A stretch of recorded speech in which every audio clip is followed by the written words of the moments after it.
A Lidl é uma editora de livros técnicos de origem familiar que prima pela qualidade. É a empresa em destaque na segunda parte do Projeto Empresa. A Lidl está no mercado do livro, mas num segmento específico. É uma editora de obras técnicas e científicas de origem familiar. Foi criada em 1963 e já tem a terceira geração a trabalhar na empresa. Em meio século de existência, editou mais de 3.000 autores. Nós somos líderes na área da informática, da medicina e do ensino português para estrangeiros.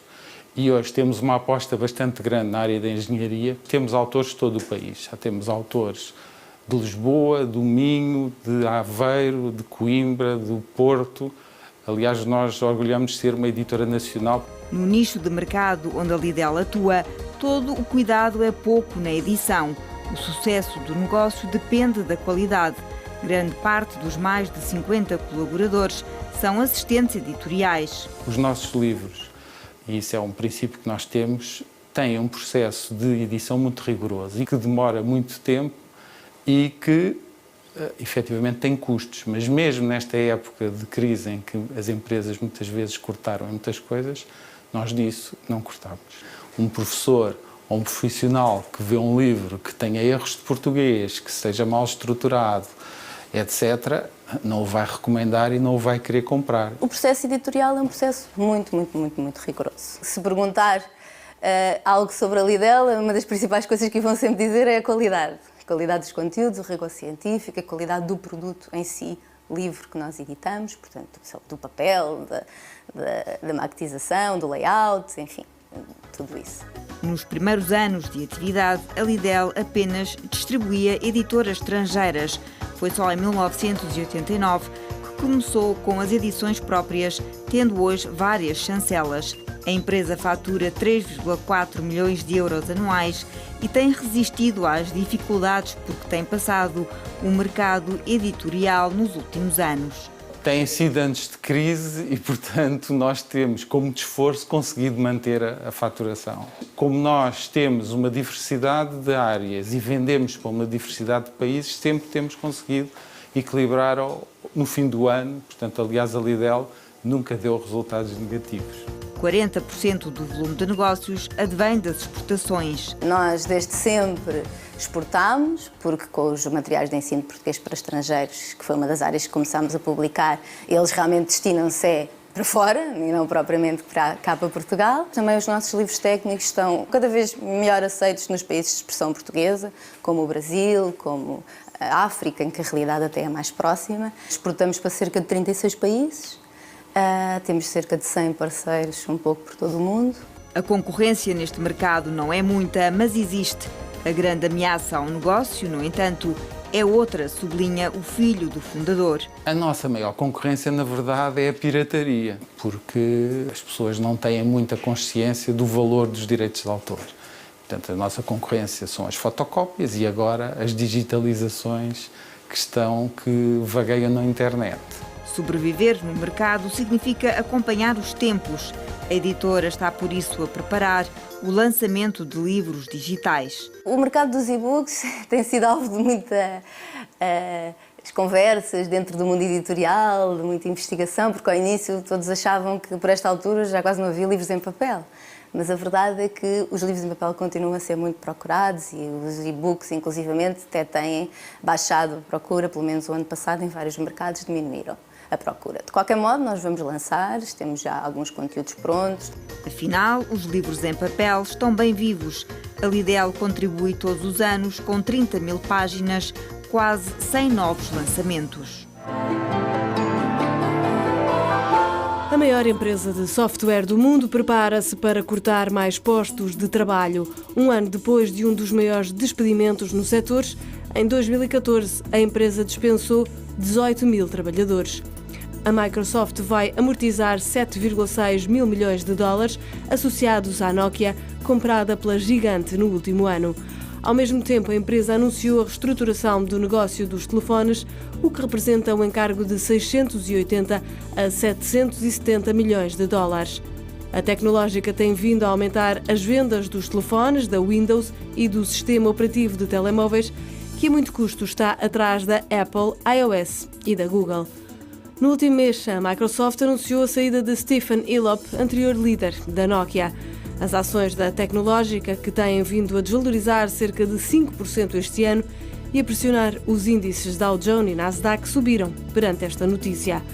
Satya Nadella, diretor executivo da Microsoft, já enviou um e-mail aos funcionários a garantir que continua dedicado aos aparelhos Microsoft, incluindo telefones, e apela a uma concentração de esforços no período de reestruturação. Auditorias recentes revelaram a facilidade no acesso aos dados dos contribuintes. Para assegurar a proteção desses dados e o sigilo, a Administração Fiscal elaborou recentemente um plano de ação. É desse plano que falamos hoje no consultório. Olá, Diogo. Bem-vindo mais uma vez. Em que é que consiste exatamente este plano de ação? Bom, como nós sabemos, a lei prevê situações de proteção dos dados e de sigilo fiscal. Existe uma confidencialidade. Ora, houve recentemente notícias e depois confirmadas por auditorias que revelaram que esses dados que deveriam estar sujeitos a proteção e a sigilo fiscal, na verdade, essa proteção prevista na lei não tinha uma tradução muito real na prática. E por isso foi então criado este plano, que contém uma série de medidas, quer imediatas, portanto de curto prazo, quer de médio prazo, para exatamente vir aplicar na prática essa proteção de dados e essa confidencialidade e sigilo fiscais. Estamos a falar de que medidas, efetivamente? Bom, existem medidas imediatas e medidas de médio prazo, portanto, para serem implementadas até final de 2016. E são medidas de muitas naturezas. Podemos pensar em medidas operacionais, portanto, ao nível dos sistemas, podemos pensar em medidas de formação, medidas de informáticas, medidas de fluxos de informação. E, portanto, há aqui um conjunto de realidades que passarão e que serão implementadas com este plano. É um plano relativamente abrangente. E em que é que consiste concretamente as medidas de curto prazo? Bom, as medidas de curto prazo vão afetar imediatamente alterações de políticas de segurança, a alteração do Código de Conduta da Administração Fiscal também e alterações ao nível das políticas de acesso aos dados, portanto, alterações informáticas, quer no que diz respeito ao acesso dos dados pelos funcionários da Administração Fiscal, quer também o acesso por utilizadores externos e pessoas, entidades externas à própria Administração Fiscal. Mas existem, de facto, utilizadores externos com acesso a este? Existem. Basta pensarmos nas situações em que a Administração Fiscal não tem capacidade interna para fazer determinadas alterações informáticas, por exemplo. E existem consultores externos, portanto, em regime de outsourcing, empresas que prestam serviço à Administração Fiscal e que, por definição, têm que ter acesso a determinadas coisas. Basta pensar um determinado sistema, um módulo informático. E, nesses casos dos utilizadores externos, é muito sensível, porque não existe uma relação direta entre esses colaboradores dessas empresas e a própria Administração Fiscal. E, portanto, é necessário criar alterações. Por exemplo, permitir que esses colaboradores externos só tenham acesso a informação absolutamente essencial à prestação de serviços e também outras das medidas que se prevêem é a alteração dos próprios contratos que são celebrados com estes prestadores de serviços. Portanto, cláusulas de confidencialidade muito fortes e que assegurem claramente a proteção destes dados. E relativamente aos trabalhadores da própria Administração Fiscal? Da própria Administração Fiscal também há alterações ao nível dos perfis de acesso desses colaboradores. Vou tentar aqui dar um exemplo. Se eu tenho um funcionário da Administração Fiscal que trabalha numa área ligada ao IRS, não faz sentido ter acesso a áreas que não têm nada a ver, por exemplo, ligadas a património. E, portanto, de adequar os perfis de acesso às próprias pessoas que estão, aos próprios funcionários que estão a aceder e às funções desses funcionários. Mas também, uma das coisas que também estão previstas é aumentar a formação desses funcionários para sensibilizar para a questão da ética, para a questão da confidencialidade, da necessidade de assegurar que esses dados não são tornados públicos, portanto, sensibilizar os funcionários também para essas realidades. Em relação ao controle dos acessos, como é que vai ser gerido? O controle dos acessos da Administração Fiscal, dos funcionários da Administração Fiscal é também, como referíamos há pouco, uma das áreas onde este plano de ação prevê. E aí, o que é que foi desenvolvido? É em quantidade ou em qualidade? É sobretudo em qualidade, ou seja, é prever-se, por um lado, antes de mais, quando eu tenho que ter acesso a determinadas informações, o funcionário apresentar uma justificação para esse acesso, portanto não é só entrar nos dados e aceder aos dados, é apresentar uma justificação que eu vou colocar em sistema. Por exemplo, um funcionário está a decidir relativamente a uma reclamação graciosa de IRS. Diz, tenho que tomar esta decisão, portanto tenho que aceder a esses dados. Há essa justificação, apresenta essa justificação, acede aos dados. E depois um controle a posteriori, relativamente a que acessos é que foram feitos, não é? Quem é que acedeu, e verificar se essas justificações estão de acordo e se fazia sentido essa pessoa aceder, e portanto tudo isto depois baseado também com uma análise de qual é que é o resultado destas políticas e se estes controles de acesso estão a ser feitos dentro da legalidade. E na sua opinião, acha que estas medidas vão ter o efeito desejado? Eu estou esperançado, é de facto essencial depois vermos como é que estas medidas se aplicam na prática. Aquilo que nós temos atualmente é que, embora com uma lei a proteger os cidadãos e as empresas, todos os contribuintes relativamente ao acesso desses dados, a verdade é que depois na prática havia muita facilidade nesses acessos. Eu estou convencido que quer o controle prévio, quer o controle a posteriori, quer, por outro lado, os perfis que limitam o acesso à informação vão fazer com que toda a informação seja mais controlada. O que nós precisamos é não entrar numa cultura de repressão relativamente aos funcionários e uma cultura de espécie de Big Brother. Não é isso que se pretende. O que se pretende também é apostar na formação e na questão da ética e para os funcionários estarem sensibilizados para a natureza destas informações e que não podem ser reveladas, não é? Diogo Bernardo Monteiro, muito obrigada e até ao próximo consultório.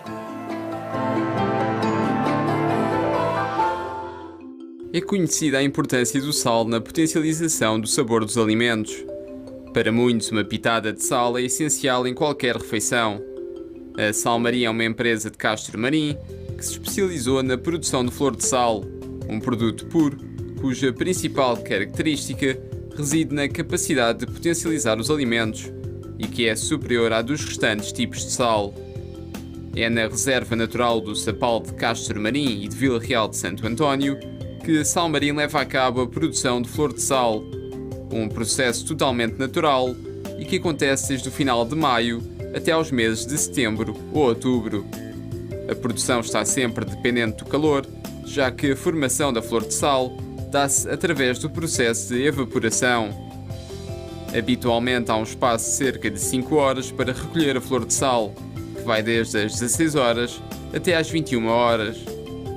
A qualidade da flor de sal varia, depende do sol e da brisa. Se chover, a produção para. As salinas fazem uma pré-seleção da flor de sal, que é recolhida com o apanhador, e a preferência recai nos cristais mais grossos, devido à textura que apresentam. Os cristais da flor de sal podem ter 2,5 mm, mas o ideal é quando chegam ao 1,5 cm. Depois de recolhida, a flor de sal é colocada em caixas. De seguida é despejada na eira, onde fica a secar.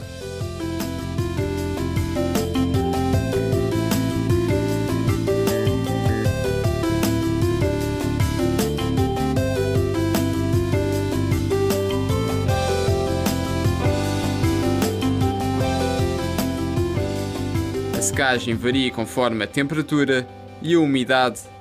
Em média leva 2 a 3 dias, mas num dia de muito calor pode secar em meio-dia. Para verificar se o sal está bom, testa-se se cola na mão ou não. Se colar, ainda não está seco o suficiente. Depois é colocado nos sacos e segue para o armazém.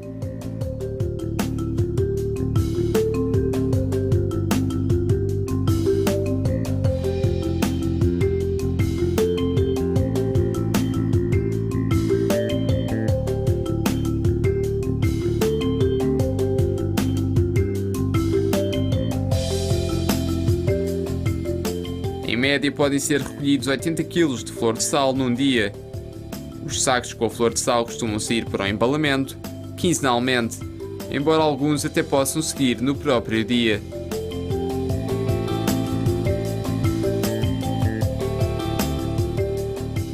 Na fase de embalamento, a flor de sal é colocada no saleiro de cortiça e está pronta para enriquecer qualquer prato em que seja utilizada e potencializar o sabor de diversos alimentos. E assim terminamos o Projeto Empresa. Já sabe, todas as semanas mostramos-lhe o que andam a fazer as empresas, damos-lhe a conhecer os empresários. Contamos consigo.